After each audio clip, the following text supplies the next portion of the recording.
నమస్కారం. న్యూస్ విజన్కు స్వాగతం. ముందుగా వార్తల్లోని ముఖ్యాంశాలు.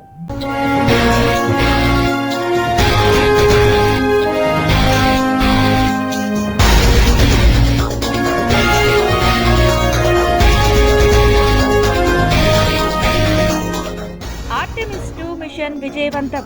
భూమిపైకి చేరిన వ్యోమగాములు. హార్మూజ్పై సీక్రెట్ ఆపరేషన్ వైఫల్యం. 1856 కోట్ల నిఘా డ్రోన్ మిస్సింగ్. అమెరికాకు మరో భారీ ఎదురుదెబ్బ. సామాజిక విప్లవ పితామహుడు పూలే ఘనంగా ద్విశతాబ్ది జయంతి వేడుకలు. భారీగా పెరిగిన తిరుమల లడ్డూల విక్రయాలు. 567 కోట్ల ఆర్జన. శ్రీకాళహస్తి ఆలయం పేరుతో బడా స్కామ్. అధికారిక వెబ్సైట్ను మాత్రమే వాడండి.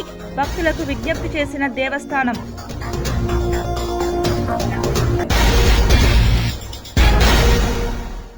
ఆధ్యాత్మిక క్షేత్రమైన శ్రీకాళహస్తిలో భక్తుల విశ్వాసాన్ని ఆసరాగా చేసుకుని భారీ మోసానికి తెరలేపారు కొంతమంది అజ్ఞాత వ్యక్తులు.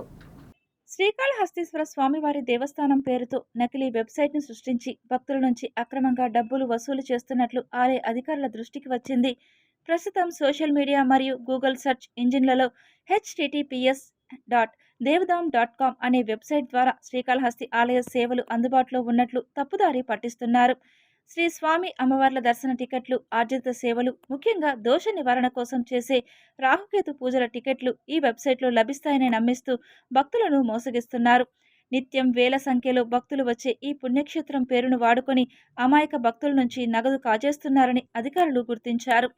ఈ స్కామ్ వెలుగులోకి రావడంతో శ్రీకాళహస్తీశ్వర స్వామివారి దేవస్థానం అధికారులు స్పందించారు. భక్తులు ఎవ్వరూ ఇలాంటి మోసపూరిత లింకులను క్లిక్ చేయవద్దని కోరారు. దర్శన టికెట్లు, వసతి గదుల బుకింగ్ లేదా విరాళాలు ఇవ్వాలనుకునేవారు కేవలం ఆంధ్రప్రదేశ్ ప్రభుత్వ అధికారిక దేవాలయాల పోర్టల్ https.www.aptemples.ap.gov.in ను మాత్రమే సందర్శించాలని సూచించారు. ఇది కాకుండా ఇతర ప్రైవేట్ వెబ్సైట్లు లేదా థర్డ్ పార్టీ యాప్ల ద్వారా చేసే లావాదేవీలకు దేవస్థానానికి ఎటువంటి సంబంధం ఉండదని స్పష్టం చేశారు. కేవలం ఆన్లైన్ వెబ్సైట్లు మాత్రమే కాకుండా సోషల్ మీడియా ప్రకటనలు చూసి మోసపోవద్దని భక్తులకు విజ్ఞప్తి చేశారు. ఫేస్బుక్, వాట్సాప్ వంటి మాధ్యమాల్లో టికెట్లు ఇప్పిస్తామంటూ వచ్చే ప్రకటనలు నమ్మవద్దని, దళారుల మాటలు విని వారికి నగదు చెల్లించి మోసపోవద్దని కోరారు. ఆలయానికి సంబంధించిన ఏ సేవలనైనా అధికారిక వెబ్సైట్ లేదా ఆలయ కౌంటర్ల వద్ద మాత్రమే పొందాలని దేవస్థానం అధికారులు తమ ప్రెస్ నోట్ ద్వారా వెల్లడించారు. భక్తులు అప్రమత్తంగా ఉండి సైబర్ నేరగాళ్ల బారిన పడకుండా ఉండాలని హెచ్చరించారు. తిరుమల తిరుపతి దేవస్థానం సర్వర్లో సాంకేతిక సమస్య తలెత్తడంతో ఇవాళ విడుదల చేయాల్సిన శ్రీవాణి దర్శన టికెట్ల ఆన్లైన్ జారీని తాత్కాలికంగా రద్దు చేశారు అధికారులు. సాధారణంగా ప్రతిరోజు ఉదయం 9 గంటలకు శ్రీవాణి దర్శన టికెట్లు ఆన్లైన్ ద్వారా విడుదల చేస్తారు. అయితే ఈరోజు సర్వర్లో సాంకేతిక సమస్యలు తలెత్తడంతో ఆన్లైన్ ప్రక్రియను నిలిపివేయాల్సి వచ్చింది. అయితే భక్తులు ఇబ్బందులు పడకుండా ప్రత్యామ్నాయ ఏర్పాట్లు చేసింది టీటీడీ. ఆఫ్లైన్ విధానంలో శ్రీవాణి దర్శన టికెట్లను జారీ చేయాలని నిర్ణయించింది. ఈ మేరకు మధ్యాహ్నం 12:30 అన్నమయ్య భవన్ వద్ద టికెట్లను ఆఫ్లైన్లో అందుబాటులో ఉంచారు. టికెట్లు పొందాలనుకునే భక్తులు అవసరమైన గుర్తింపు పత్రాలతో సమయానికి హాజరు కావాలని అధికారులు సూచించారు. అలాగే సర్వర్ సమస్య పరిష్కారానికి సాంకేతిక బృందాలు పనిచేస్తున్నాయని తెలిపారు. సర్వర్ సమస్య పరిష్కారమైన వెంటనే తిరిగి ఆన్లైన్ సేవలను ప్రారంభిస్తామని టీటీడీ అధికారులు వెల్లడించారు. భక్తులు అధికారిక సమాచారాన్ని మాత్రమే నమ్మాలని సూచించారు టీటీడీ అధికారులు. కలియుగ ప్రత్యక్ష దైవం తిరుమల శ్రీ వెంకటేశ్వర స్వామివారిని దర్శించుకునే భక్తుల సంఖ్య క్రమంగా పెరుగుతూ వస్తోంది. 2025-26 ఆర్థిక సంవత్సరంలో భక్తుల రద్దీ రికార్డు స్థాయికి చేరుకుంది. ఈ ఏడాది మొత్తం 2,67,00,000 మంది భక్తులు శ్రీవారి దర్శనం పొందినట్లు అధికారులు వెల్లడించారు. ఇంతకు ముందు అంటే 2023-24 సంవత్సరంలో 2,56,00,000 మంది భక్తులు దర్శనం చేసుకున్న సంఖ్య అత్యధికంగా ఉండేది. అయితే 2025-26లో ఆ సంఖ్యను దాటి అదనంగా సుమారు 11 లక్షల మంది భక్తులు శ్రీవారిని దర్శించుకోవడం విశేషంగా మారింది. భక్తుల సంఖ్య పెరగడానికి ప్రధాన కారణంగా integrated command control centre ICCC monitoring system కీలక పాత్ర పోషించింది. ఈ వ్యవస్థ ద్వారా క్యూలైన్లను సమర్థంగా పర్యవేక్షించడం, నిర్వహణను మెరుగుపరచడం వల్ల భక్తులకు సౌకర్యవంతమైన దర్శనం కల్పించగలిగారు. క్యూలైన్ మానిటరింగ్ వ్యవస్థ అమలు చేయడం వల్ల రోజుకు అదనంగా 3 నుంచి 4,000 మంది భక్తులకు శ్రీవారి దర్శనం కల్పించగలిగారు. దీంతో మొత్తం వార్షిక భక్తుల సంఖ్య గణనీయంగా పెరిగింది. మరోవైపు తిరుమలలో అమలు చేస్తున్న ఆధునిక సాంకేతిక వ్యవస్థలు, సమర్థవంతమైన నిర్వహణ వల్ల భక్తులకు మరింత సౌకర్యవంతమైన, వేగవంతమైన దర్శనం లభిస్తోంది. భవిష్యత్తులో కూడా భక్తుల అవసరాలకు అనుగుణంగా మరిన్ని సౌకర్యాలు కల్పించేందుకు అధికారులు కృషి చేస్తున్నారు. తిరుమలలో భక్తుల సంఖ్య రోజురోజుకు పెరుగుతుండడం శ్రీవారిపై ఉన్న భక్తి, విశ్వాసానికి నిదర్శనం. ఆధునిక సాంకేతికతతో కలిపిన సమర్థవంతమైన నిర్వహణ వల్ల ఈ రికార్డు సాధ్యమైంది. భవిష్యత్తులో మరిన్ని రికార్డులు నమోదయ్యే అవకాశం ఉందని అధికారులు భావిస్తున్నారు. తిరుమల శ్రీవారి లడ్డూలో నాణ్యతా ప్రమాణాలు పెంచడంతో విక్రయాలు పెరిగాయి. గత ఏడాదితో పోలిస్తే ఈసారి రికార్డు స్థాయిలో విక్రయాలు జరిగినట్టు టీటీడీ తెలిపింది. గడిచిన ఆర్థిక సంవత్సరంలో 13,95,00,000 లడ్డూలను విక్రయించారు.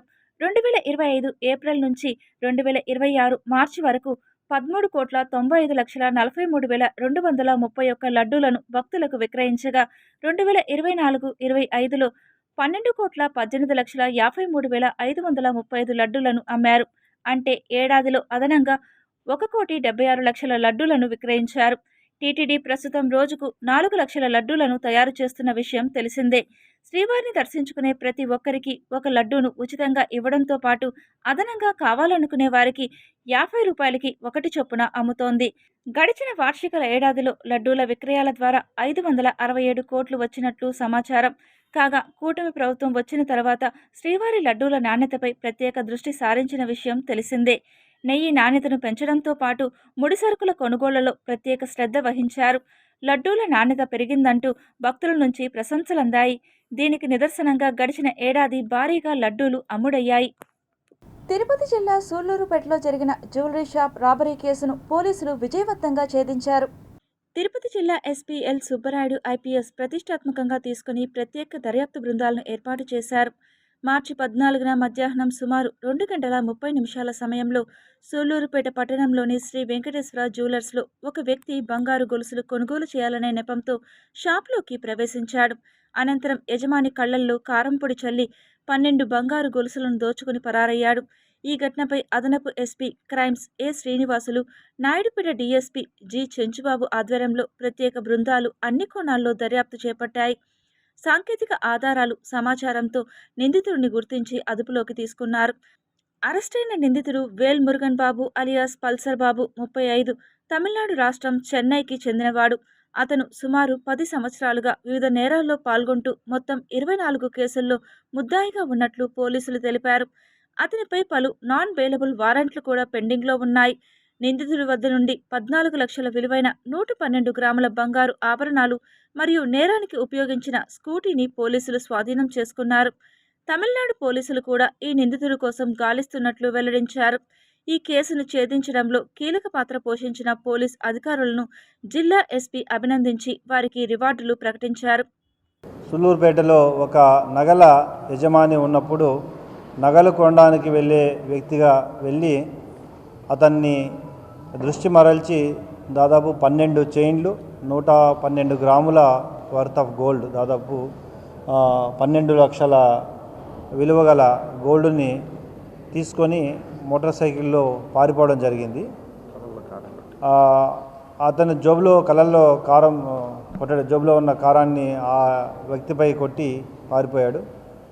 సో ఇమీడియట్గా దాన్ని ఛాలెంజింగ్గా తీసుకొని additional SP crimes and DSP Naidupeta మరి సూళ్లూరుపేట ఇన్స్పెక్టర్, వాకాడు ఇన్స్పెక్టర్ వాళ్ళ మొత్తం టీం అందరూ కలిసి సెపరేట్ టీమ్స్గా ఫామ్ అయి ఉన్న టెక్నికల్ ఎవిడెన్సెస్ అన్నీ కలెక్ట్ చేసి అన్ని ఆధారాలతో ఒక వ్యక్తిని గుర్తించడం జరిగింది. ఆయన పేరు పల్సర్ బాబు. ఈయన యాక్చువల్గా ఆల్మోస్ట్ 25 కేసెస్లో ఇప్పటివరకు ఇన్వాల్వ్ అవ్వడం జరిగింది. తమిళనాడుకు చెందిన వ్యక్తి. ఈ కేసుతో 25 కేసెస్. ఇతను ఈ బంగారాన్ని తీసుకెళ్ళి దాదాపు కేరళ వరకు తీసుకెళ్ళి అక్కడ ఈ బంగారాన్ని కుదువబెట్టడం జరిగింది.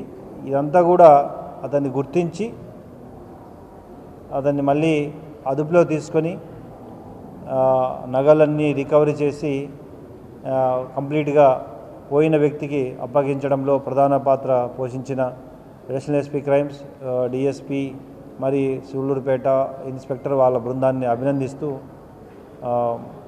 ఈ క్రైమ్లో ఇన్వాల్వ్ అయిన వ్యక్తి చాలా అఫెన్సెస్లో ఇన్వాల్వ్ అయ్యాడు కాబట్టి తప్పకుండా అన్నిటినీ సేకరించి అతనికి శిక్ష పడే విధంగా చర్యలు తీసుకుంటాం. ఈ కేసెస్ అన్నీ కూడా ఒక సమ్మప్ చేస్తూ పీడీ యాక్ట్ కూడా పెట్టడం జరుగుతుంది. ఆంధ్రప్రదేశ్ తెలంగాణ క్యాట్ జస్టిస్ లతా బసవరాజు శనివారం ఉదయం స్వామివారిని కుటుంబ సభ్యులతో దర్శించుకుని మొక్కులు చెల్లించుకున్నారు. శనివారం ఉదయం నైవేద్య విరామ సమయంలో జస్టిస్ లతా బసవరాజు స్వామివారిని దర్శించుకున్నారు. అనంతరం ఆలయ రంగనాయకుల మండపంలో వేద పండితులు వేద ఆశీర్వచనం చేయగా ఆలయ అధికారులు స్వామివారి తీర్థ ప్రసాదాలను అందజేశారు. తిరుమల మొదటి ఘాట్ రోడ్లో నిర్మించిన బ్రిటిష్ కాలం నాటి వంతెన అందరినీ అబ్బురపరుస్తోంది. 100 ఏళ్ల క్రితం వరకు తిరుమల కొండకు దట్టమైన అడవి మార్గం ద్వారానే చేరుకోవాల్సి వచ్చేది. మహంతుల కాలంలో తిరుమల క్షేత్రానికి భక్తుల రాక పెరిగింది. ఈ క్రమంలో వయస్సు పైబడిన వృద్ధులను డోలీలో తిరుమలకు తీసుకువచ్చి దర్శనానంతరం అలానే తీసుకువెళ్లేవారు. రవాణా సౌకర్యం మెరుగుపరచాలని భావించిన మహంతులు 1940లో ఘాట్ రోడ్ నిర్మాణానికి పూనుకున్నారు. సరుకులు చేరవేత కోసం ఎడ్లబండిపై ప్రయాణాన్ని కూడా మొదలుపెట్టారు. అయితే ఈ బాటలో మాల్వాడి గుండం జలపాతం వద్ద దాటడం కష్టంగా ఉండేది. 1943లో తిరుమల మొదటి ఘాట్ రోడ్ నిర్మాణాన్ని పూర్తి చేశారు. కానీ 1944 ఏప్రిల్ 10వ తేదీ అధికారికంగా వినియోగంలోకి తీసుకువచ్చారు. ప్రముఖ ఇంజనీర్ మోక్షగుండం విశ్వేశ్వరయ్య ఈ రోడ్డు రూపకల్పనలో కీలక పాత్ర పోషించారు. అయితే ఈ ఘాట్ రోడ్ మొత్తం మీద మాల్వాడి గుండం వంతెనను ప్రత్యేకంగా చెప్పుకోవాలి. కొండపై నుంచి జాలువారే నీటి దారకు ఇబ్బంది లేకుండా అప్పట్లోనే చాలా తెలివిగా దీన్ని నిర్మించారు. రాయిపై రాయి పెడుతూ 2 వెంట్స్ స్తంభాలతో నిర్మాణాన్ని పూర్తి చేశారు. నిత్యం వందలాది వాహనాలు ప్రయాణిస్తున్నప్పటికీ ఇప్పటిదాకా ఎలాంటి మరమ్మతుల అవసరం రాకపోవడం గమనార్హం. చిన్నపాటి రావి మొక్కలు వచ్చిన సందర్భాల్లో సిబ్బంది తొలగిస్తుంటారు. భారీ వర్షాలు కురిసిన సందర్భాల్లో పైనుంచి కిందకు దూకే నీటిని ఈ బ్రిడ్జిపై నుంచి భక్తులు వీక్షిస్తుంటారు. మహాత్మా జ్యోతిరావు పూలే ద్విశతాబ్ది జయంతి సందర్భంగా ఆయనకు ఘన నివాళులర్పించారు. జ్యోతిరావు పూలే గారికి మాలలు సమర్పించడం చాలా అభినందనీయం. ఆయన సంఘ సంస్కర్త, మహిళలకు న్యాయ పోరాటానికి మొట్టమొదటిగా వ్యక్తి, దేశంలోనే పోరాడి మొట్టమొదట బిరుదు మహాత్మా అని బిరుదు కూడా సాధించడం మహాత్మా పూలే అనేసి కూడా ఈ సందర్భంగా తెలియజేసుకుంటున్నాం. ఆయన చేసిన ఘనకార్యాలు ఎన్నో ఉన్నాయి. దేశానికి చేసిన ఘనకార్యాలు. ఆయన మొట్టమొదట మహిళలు గుర్తించిన ఏకైక వ్యక్తి మహాత్మా జ్యోతిరావు పూలే. మెయిన్ ప్రధానంగా సామాజిక సంస్కరణకర్త. 1827లో మహారాష్ట్రలోని సతారా జిల్లాలో జన్మించడం జరిగింది. మన తిరుపతి ప్రజలకు మరొకసారి శుభాకాంక్షలు తెలియజేస్తూ 99వ జయంతి ఉత్సవాల్ని ఘనంగా జరుపుకుంటున్నాం. అలాగే ఈ రోజుతో ద్విశతాబ్ది జయంతి ఉత్సవాలు ప్రారంభం కానున్నాయి పూలే గారివి. మనందరికీ తెలుసు, జ్యోతిరావు పూలే గారు ఒక గొప్ప సంఘ సంస్కర్త. అణగారిన వర్గాల కోసం, వారి అభివృద్ధి కోసం అలుపెరుగని పోరాటం చేసినటువంటి పూలే దంపతులు మనందరికీ కూడా ఆదర్శం. ఎందుకంటే ఆ కాలంలో ఉన్నటువంటి కట్టుబాట్లకు కానీ, ఆచారాలు కానీ, సాంప్రదాయాలు మనందరికీ తెలుసు. ఆ సమయంలోనే వాళ్ళు సమాజం అభివృద్ధి చెందాలంటే విద్య ఒక్కటే ఆయుధం అని నమ్మి, విద్య లేకపోతే విముక్తి ఉండదు అని గొప్పగా నమ్మినటువంటి దంపతులు. ఒక మహిళ ఒక మగవాళ్ళలాగా పోరాడడానికి తన హస్బెండ్ వెనకాల ఉండి కూడా చేశారు. సో అట్లాంటి వ్యక్తి ఈరోజు భారతదేశానికి స్ఫూర్తి, యువతకి స్ఫూర్తి. ప్రతి ఒక్కరు కూడా ఇప్పుడున్నట్టు యువతకు కూడా పూలే లాంటి వ్యక్తుల్ని స్ఫూర్తి తీసుకొని సోషల్ సర్వీస్లో కావచ్చు, వాళ్ళ కుటుంబంలో ఉన్నటువంటి పిల్లల్ని కానీ, వాళ్ళ భార్యలు కానీ, అక్కల చెల్లెల్ని కూడా సరే సొసైటీలో మంచిగా పోరాడే విధంగా వాళ్ళని తయారు చెప్పి నేను మనస్ఫూర్తిగా కోరుకుంటూ, ఈ 63 సంవత్సరాల్లో భారతదేశంలో తన వంతు కృషి బలహీన బడుగు వర్గాలలో ఈరోజు దేశంలో ఈ ఒక్క వికసిత్ భారత్కి పునాదులు పడాయంటే ఆయన తీసుకొచ్చిన సంస్కరణలని తెలియజేస్తున్నా. ఆయనకు ఆదర్శంగా, ఆయనకు నివాళిగా 2 తెలుగు రాష్ట్రాల్లో కూడా గురుకుల పాఠశాల అన్నిటికి కూడా ఈరోజు మహాత్మా జ్యోతిరావు పూలే యొక్క పేరు పెట్టడం కూడా జరిగింది. యావత్ తిరుపతిలో ఉన్న బీసీలందరూ, బీసీ సంఘాలు, యువ సంఘాలు అన్ని ఐక్యతగా వచ్చి ఆయన యొక్క జన్మదిన పండగని అంత విజయవంతం చేశారు. ఇదే విధంగా రాబోయే రోజుల్లో ఇంకా మరింత ఉత్సాహంగా చేయాలని చెప్పి జ్యోతిరావు పూలే జన్మదినాన్ని ప్రభుత్వం అధికార దినంగా ప్రకటించి సెలవు ప్రకటించాలనే ఒక డిమాండ్ ఉంది. ఇది కూడా ప్రభుత్వం ఒకసారి ఆలోచించాల్సిందిగా కోరుచున్నాం. ఈరోజు తిరుపతిలో పెద్ద ఎత్తున బీసీలకు మద్దతుగా అన్ని కులాలు వచ్చి జ్యోతిరావు పూలే జన్మదిన వేడుకల్లో పాల్గొనడం మాకు చాలా ఆనందంగా ఉంది. మెయిన్గా చూసినట్టయితే మన జ్యోతిరావు పూలే గారు బడుగు బలహీన వర్గాల ఆశాజ్యోతి. మహిళలు ఈరోజు ధైర్యంగా బయట వచ్చి చదువుకుంటున్నారు, అన్ని రంగాల్లో ముందుకొస్తున్నారు అంటే అది ఆయన చూపించిన దారే. ఆదర్శ జ్యోతిగా బడుగు బలహీన వర్గాలకి పెద్ద దిక్కుగా ఆయన ముందుకొచ్చి ఆ కాలంలో పెత్తందారుల వ్యవస్థ, బ్రాహ్మణులు కావచ్చు, మిగిలిన కులాలను అందరినీ కలుపుకుంటూ ముందుకు తీసుకెళ్లిన మహాత్మా జ్యోతిరావు పూలే గారికి సదా మేము బీసీలుగా ఎప్పుడూ రుణపడి ఉంటాము. పెద్ద ఎత్తున మహాత్మా జ్యోతిరావు పూలే గారి 199వ జయంతి కార్యక్రమాన్ని ప్రభుత్వం అధికారికంగా జయంతి కార్యక్రమాన్ని నిర్వహించడం జరిగింది. చాలా సంతోషం. కాబట్టి మహాత్మా జ్యోతిరావు పూలే గారు సతీమణైనటువంటి సావిత్రిబాయి పూలే గారు, అదేవిధంగా పూలే గారు జీవిత ఆశయాన్ని, చరిత్రని పాఠ్యపుస్తకంలో రాష్ట్ర ప్రభుత్వాలు, కేంద్ర ప్రభుత్వాలు చేర్చాలని, అదేవిధంగా వచ్చే సంవత్సరం 200 సంవత్సరాలు అవుతున్న సందర్భంగా సెలవు దినంగా రాష్ట్ర ప్రభుత్వం, కేంద్ర ప్రభుత్వం ప్రకటించాలని, బీసీల యొక్క 100% ఉన్నటువంటి బీసీల ఆరాధ్య దైవమైనటువంటి మహాత్మా జ్యోతిరావు పూలే గారు జయంతి సందర్భంగా నేషనల్ హాలిడే ప్రకటించాలని చెప్పని ఈ సందర్భంగా తెలియజేస్తున్నాం. ఈ పండుగకి సరైన గుర్తింపు రాష్ట్ర కేంద్ర ప్రభుత్వాలు ఇవ్వాలని, అలాగే అఫీషియల్గా ఈ జయంతిని మరియు వర్ధంతిని అఫీషియల్గా నేషనల్ హాలిడే కూడా డిక్లేర్ చేయాలని, వీళ్ళకి మా ఎస్సీ ఎస్టీ బీసీ మైనార్టీ వాళ్ళకి రావాల్సిన అన్ని రకాల స్కీములు కూడా ఇచ్చి మమ్మల్ని ఆదుకుంటారని కేంద్ర రాష్ట్ర ప్రభుత్వాలని విజ్ఞప్తి చేస్తూ మరియు డిమాండ్ చేస్తూ సెలవు తీసుకుంటారు.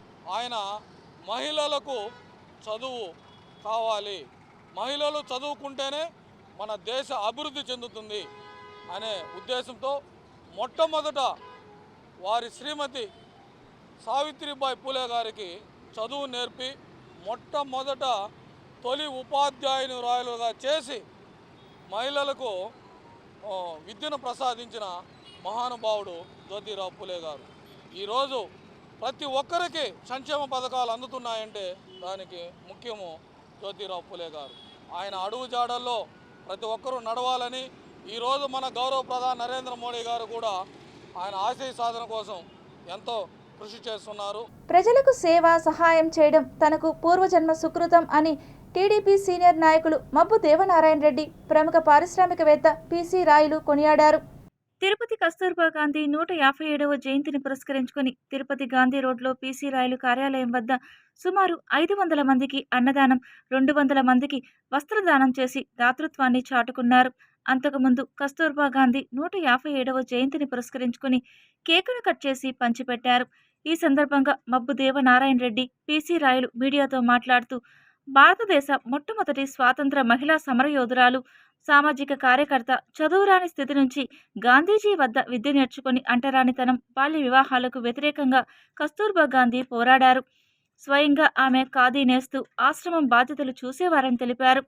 కస్తూర్బా గాంధీ ట్రస్ట్ ఆధ్వర్యంలో గడిచిన అనేక సంవత్సరాలుగా ఎన్నో సేవా కార్యక్రమాలు, జయంతి, వర్ధంతి, ప్రముఖుల వేడుకలను పురస్కరించుకుని సేవా కార్యక్రమాలు చేయడం జరుగుతుందని తెలిపారు. తమకు అనేక సంవత్సరాలుగా చేదోడు వాదోడుగా ఉంటూ సహకరిస్తున్న ప్రతి ఒక్కరికి పేరు పేరున కృతజ్ఞతలు తెలియజేశారు. అన్ని ఫంక్షన్స్కి కూడా ఈ కస్తూర్బా గాంధీ ట్రస్ట్ ద్వారా పేద ప్రజలకు, తిరుపతిలో ఉన్న ప్రజలకైతేమి అందరి కూడా ప్రతి ఒక్కరికి ఏదో విధంగా సహాయం చేస్తున్నాం. దాదాపు 1 కోటి రూపాయలు ఖర్చు పెడుతున్నాం సంవత్సరంలో. ఎవరి దగ్గర 1 రూపాయి తీసుకోము మేము. మాకు వచ్చిన ఆదాయంలో ఏదో ఒక 10% పక్కన పెట్టి దానికి దైవ కార్యక్రమం అయితేమి, పేదల కార్యక్రమం అయితే చేస్తున్నాం. ఇటువంటి కార్యక్రమాలు మాకు ఈ ట్రస్ట్ ఇక్కడ నెలకొల్పేదానికి సహాయ సహకారాలు అందించిన వాజ్పేయి గారు, అప్పటి ప్రధానమంత్రి వాజ్పేయి గారు, తర్వాత మన మన్మోహన్ సింగ్ గారు, అలాగే ఇప్పుడు ఉన్న మా చైర్మన్ ఇప్పుడు ఆయన నరేంద్ర మోడీ గారు, ప్రైమ్ మినిస్టర్ ఎవరైతే వాళ్ళే చైర్మన్గా ఉంటారు. గాంధీ స్మృతి 30 జనవరి మార్క్ ఢిల్లీలో ఉంది. కస్తూరిబా గాంధీ గారి జయంతి సందర్భంగా ఇక్కడ ప్రతి సంవత్సరం కూడా అన్నదానం అయితేనేమి, వస్త్రదానం అయితేనేమి పీసీ రాయల్ గారు చాలా బాగా చేస్తారు. ఆయన చేతికి మామూలుగా ఎముక లేదంటుంటారు. ఆయన ఇటువంటివి ప్రతి సంవత్సరంలో చాలా ప్రోగ్రామ్స్ చేయడం, మమ్మల్ని ఆహ్వానించడం, మేము అందులో పాల్గొనడం కూడా మాకు చాలా ఆనందంగా ఉంటుంది. ఇటువంటి ప్రోగ్రామ్స్ ఆయన ఇంకా ముందు ముందు ఇంకా మంచిగా చేయాలని, దానికి ఎటువంటి సహాయ సహకారాలు కావాలన్నా మేము అందిస్తామని చెప్పి ఆయన పూర్తి ఆరోగ్యాలు ఉండాలనేసి మా వెంకటేశ్వర స్వామిని మనస్ఫూర్తిగా ప్రార్థిస్తాం. మంగళం రేణిగుంట రోడ్డును అనుసంధానం చేస్తూ అభివృద్ధికి ముందడుగు వేయడం జరిగిందని, తెలుగంగా షిఫ్టింగ్ పైప్ లైన్ పనులకు భూమి పూజ కార్యక్రమం చేశామని తుడా చైర్మన్ డాలర్స్ దివాకర్ రెడ్డి తెలిపారు. తిరుపతి పట్టణ అభివృద్ధి సంస్థ కార్యాలయంలో ఏర్పాటు చేసిన విలేకరుల సమావేశంలో డాలర్స్ దివాకర్ రెడ్డి మీడియాతో మాట్లాడుతూ, తిరుపతి నగర ప్రజల చిరకాల స్వప్నమైన మంగళం ఆర్టీఓ ఆఫీస్ నుండి సెట్టిపల్లి మీదుగా రేణిగుంట రోడ్డు వరకు నిలిచిపోయిన రహదారి నిర్మాణ పనులు ఇటీవల ప్రారంభించడం జరిగిందని, మంగళం వద్ద తెలుగంగా పైప్ లైన్ పనులకు తుడా చైర్మన్ మరియు కూటమి ప్రభుత్వ నాయకుల ఆధ్వర్యంలో భూమి పూజ నిర్వహించామని తెలిపారు.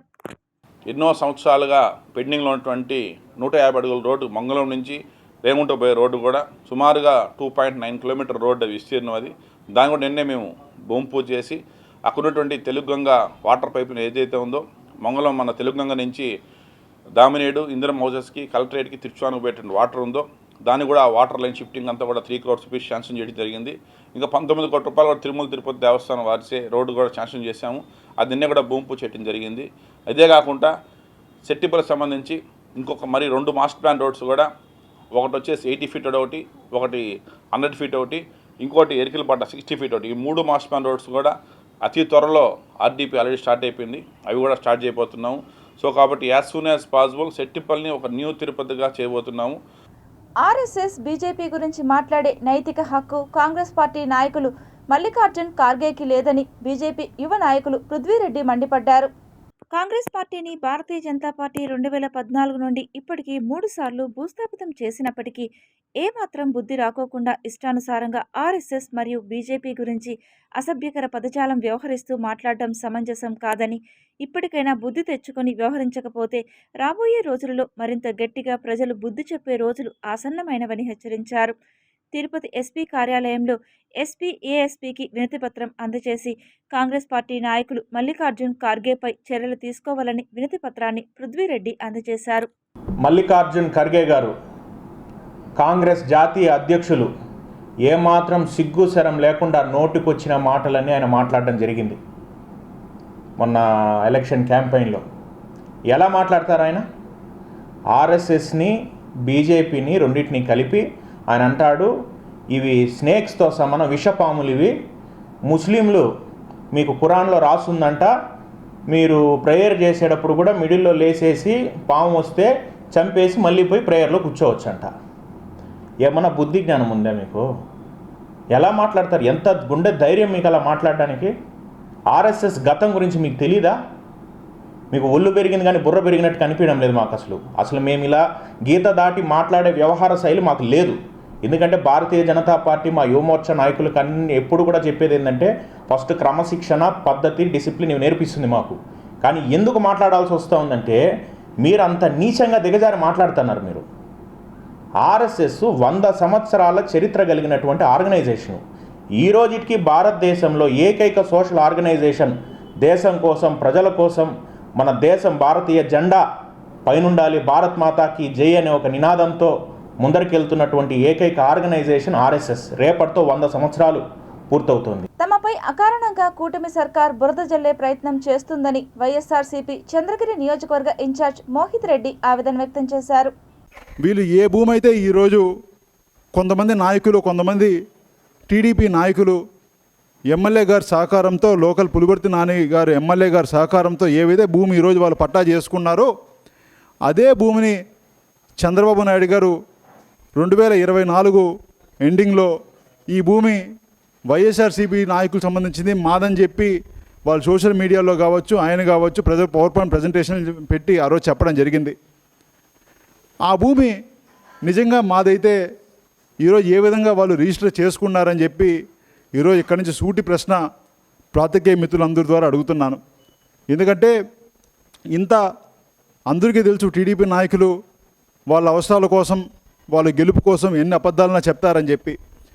మాకు సంబంధం లేని ఇష్యూ గవర్నమెంట్ భూమి అని చెప్పి మాకు ముందే తెలిస్తే దాన్ని మేము మాకు వైఎస్ఆర్సీపీ గవర్నమెంట్లో కాపాడిన భూమిని ఆ రోజు మా మీద తప్పుడు ఆరోపణలు చేశారు. వేసవి తీవ్రతను దృష్టిలో ఉంచుకొని ప్రజలకు ఉపశమనం కలిగించే లక్ష్యంతో బీజేపీ ఎంఆర్ఆర్ ట్రస్ట్ ఆధ్వర్యంలో తిరుచానూర్ సింధు సర్కిల్లో చలి వేంద్రాన్ని ఏర్పాటు చేశారు. బీజేపీ మహిళా మోర్చా రూరల్ మండల అధ్యక్షురాలు పుష్పారెడ్డి ఆధ్వర్యంలో శనివారం ఉదయం తిరుచానూరు ఫ్లైఓవర్ వద్ద స్ప్రింగ్స్ హోటల్ సమీపంలో చలివేంద్రాన్ని ఘనంగా ప్రారంభించారు. ఈ కార్యక్రమానికి ముఖ్య అతిథిగా బీజేపీ సీనియర్ నాయకులు, టీటీడీ బోర్డు సభ్యులు భానుప్రకాష్ రెడ్డి హాజరై చలివేంద్రాన్ని ప్రారంభించారు. ఈ సందర్భంగా ఆయన మాట్లాడుతూ, వేసవి కాలంలో ప్రజలకు త్రాగునీరు, చల్లని పానీయాలు అందించడం ద్వారా సేవ చేయడం ఎంతో పుణ్యకార్యమని అన్నారు. ఇటువంటి సేవా కార్యక్రమాలను ప్రతి ఒక్కరూ ముందుకు వచ్చి చేపట్టాలని సూచించారు. అనంతరం బీజేపీ మహిళా మోర్చా మండల అధ్యక్షురాలు పుష్పారెడ్డి మాట్లాడుతూ, ప్రజాసేవే లక్ష్యంగా పార్టీ నిరంతరం ఇలాంటి కార్యక్రమాలను నిర్వహిస్తుందని చెప్పారు. ఈ కార్యక్రమంలో MRR trust chairman Muniram Reddy, BJP నేతలు సుబకర్, అవిలాల శ్రీధర్, వెంకటేష్, శంకర్ రెడ్డి, నాగరాజు రెడ్డి, ప్రసాద్, విజయ్ కుమార్ తదితరులు పాల్గొన్నారు.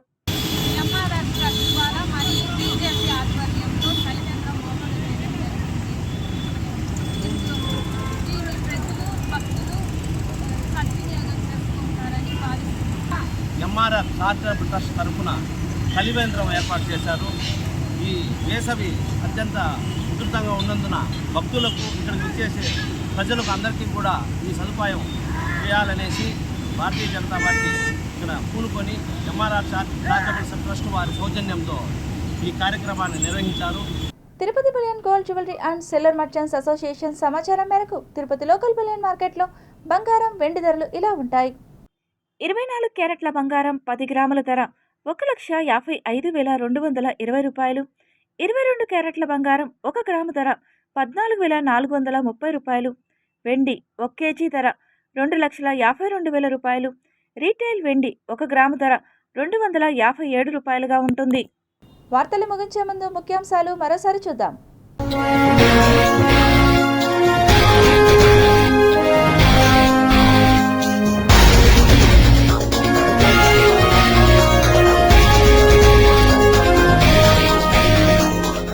ఆర్టెమిస్ 2 మిషన్ విజయవంతం, భూమిపైకి చేరిన వ్యోమగాములు.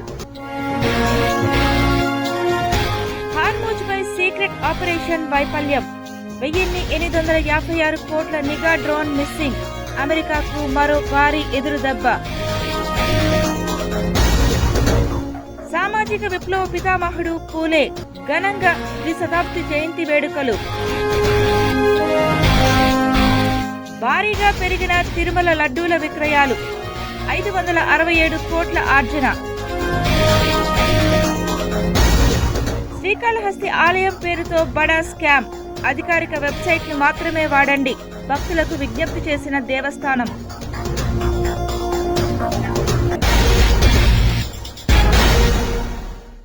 ఈ వార్తలు ఇంతటితో సమాప్తం. సమగ్ర సమాచారంతో న్యూస్ విషయంలో మళ్ళీ కలుద్దాం. అంతవరకు సెలవు, నమస్కారం.